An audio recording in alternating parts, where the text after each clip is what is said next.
सुनसरीको देवानगञ्ज पछाडि आज पर्सा, धनुषा, सिराका कैयन ठाउँहरूमा भएका तनावपूर्ण घटनाहरूले हामीलाई चिन्तित बनाएको छ। जयप्रकाश मेहता, ओमप्रकाश मेहता, गणेश यादव, 3 जना नेपाली नागरिकहरूको अनाहकमा ज्यान गएको छ। कैयन साथीहरू घाइते हुनुभएको छ। यस्तो बेलामा हामी सबैले सरकारलाई खोज्ने रहेछौँ, जुन स्वाभाविक पनि हो। तर यस्तो तनावका बीचमा, कर्फ्यूका बीचमा सरकार खोज्दै गर्दा हामीले भेटेनौँ। सरकार र खास गरी गृह प्रशासनको जुन खालको असंवेदनशीलता देखियो त्यसले हामीले थप चिन्तित बनाएको छ। भर्खरै सम्माननीय प्रधानमन्त्रीजीको सम्बोधन हामीले सुन्यौँ। सम्बोधनमा भनिएको छ जसले लापरवाही गरेको छ त्यसले कारबाही हुन्छ। यसका निम्ति गृह मन्त्रालयमा हामीले एउटा समिति बनाएका छौँ। यस्तो झाडो टार्ने समितिले हुँदैन। एउटा विश्वसनीय न्यायिक छानबिन समिति बनाउनुपर्छ। किन योभन्दा पहिले पनि हामीले देखेका छौँ।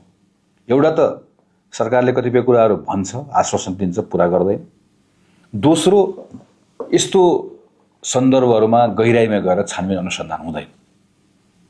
त्यसैले गल्ती गर्नेले सजाय पाउने गरिकन र विषयवस्तु यस्तो अवस्थामा किन पुग्यो भन्ने कुरा भोलिका दिनमा हामीले थाहा पाउनका निम्ति पनि एउटा विश्वसनीय आयोग बनाउनुपर्छ, समिति बनाउनुपर्छ। यसका निम्ति जहाँ लड्नुपर्ने त्यो लडाइँ हामी लड्छौँ। तर यहाँ विषय सङ्घीय सरकारको मात्र होइन, विषय प्रदेश सरकारको पनि छ। प्रदेश सरकारको पनि आफ्नो जिम्मेवारी छ। यही कुरालाई लिएर केही समय अगाडि मैले मध्य प्रदेशका मुख्यमन्त्रीसँग कुराकानी गरेँ। केही कामहरू भइरहेको कुराको जानकारी गराउनु भयो। यतिले पुग्दैन, थप पहल कदमी तपाईँले लिनुपर्छ भनेर उहाँलाई भनेको छु। सुनसरी र अरू प्रभावित जिल्लाहरू, खास गरी मध्य प्रदेशका जिल्ला अन्तर्गत रहेका थुप्रै गाउँपालिका, नगरपालिकाको प्रमुखहरू र कतिपय ठाउँमा त वडा अध्यक्षहरूसँग पनि आज दिनभरि मैले प्रत्यक्ष संवाद गरेको छु। उहाँहरूलाई मैले भनेको छु कि यो बेलामा तपाईँहरूसँग बडो ठुलो अपेक्षा छ। भोलि हामी अझै बृहत बैठक मार्फत सबै तहका साथीहरूका बिचमा कुराकानी पुर्याउनेछौँ। यो सरकारको मात्र होइन, हाम्रो पनि अरू थप जिम्मेवारीको कुरा छ, राजनीतिक दलहरूको पनि। हामीले हाम्रो पार्टीका साथीहरूलाई भनिसकेका छौँ। फेरि म दोहोऱ्याएर भन्छु, नेपाली काङ्ग्रेसका प्रत्येक सदस्यले जो जहाँ हुनुहुन्छ त्यहाँबाट सामाजिक सद्भावको निम्ति, धार्मिक सहिष्णुताका निम्ति, बन्धुत्वका निम्ति सक्ने काम तपाईँले गर्ने हो। तपाईँले गर्नुपर्छ, गरिराख्नु भएको छ। कोही कसैले पनि कुनै पनि मिथ्या सूचना फैलाउने, कुनै पनि भ्रम फैलाउने, उत्तेजना फैलाउने, हिंसामा सहभागी हुने कुरा तपाईँले गर्नुहुन्न भन्ने अपेक्षा गरेको छु।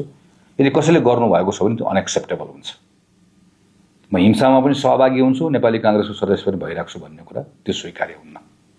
यो बेलामा तपाईँले पार्टीको एउटा सदस्यको रियल क्यारेक्टर तपाईँले देखाउनुपर्छ। तपाईँसँग मेरो यो अपेक्षा छ, तपाईँसँग मेरो अनुरोध पनि छ।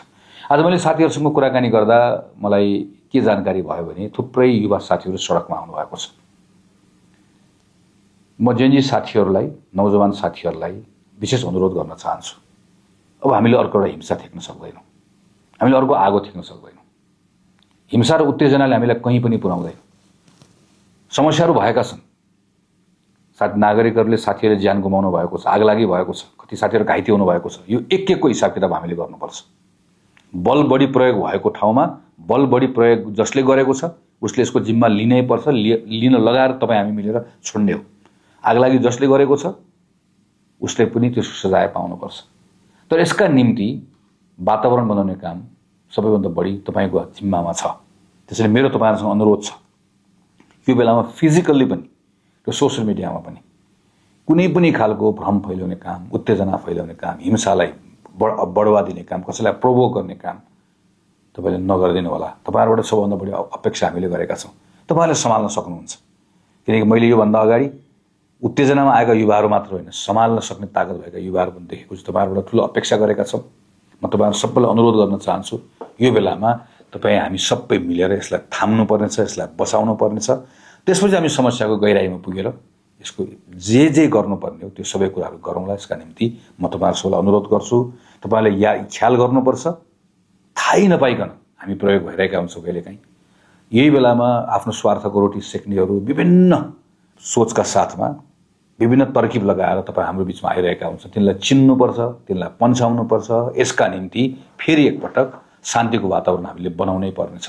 यसका लागि म तपाईँहरू सबैलाई अपिल गर्न चाहन्छु, धार्मिक सहिष्णुता, सामाजिक सद्भाव, बन्धुत्व सबै हाम्रो अलौकिक पुँजी हो। हाम्रा सबै धर्मले यही कुरा हामीलाई सिकाएको छ। कल्याण गर, मानवताको सेवा गर, मिलेर बस, यिनै कुराहरू सिकाएको हुन्छ। कसैको पनि गलत कुरामा नलागौँ। यो सद्भावलाई, सहिष्णुतालाई कायम राख्नको निम्ति तपाईँले तपाईँको ठाउँबाट, मैले मेरो ठाउँबाट हामी सबैले आफ्नो ठाउँबाट कामहरू गरौँ। सरकारले आफ्नो ठाउँबाट गर्नुपर्ने काम गरिरहेको छैन, तपाईँलाई थाहा छ, मलाई थाहा छ। यसको हिसाब किताब हामी गरौँला, हिसाब किताब पनि मागौँला। तर यो बेलामा हिसाब किताब माग्ने कुरालाई पनि केही समय थाती राखेर तपाईँले तपाईँको ड्युटी, मैले मेरो ड्युटी गर्नुपर्ने छ। किनकि सद्भाव हामीलाई चाहिएको छ, सहिष्णुता हामीलाई चाहिएको छ। अर्को कसैले पनि अनागमा ज्यान गुमाउन नपरोस्, कसैको घर सम्पत्ति आगलागी भन्न नजलोस्, हाम्रो बीचको बन्धुत्व कहीँ नटुटोस्। यसका निम्ति तपाईँ हामी सबै मिलेर प्रयास गरौँ। यही नै सबैलाई अनुरोध गर्न चाहन्छु। धन्यवाद। जय नेपाल।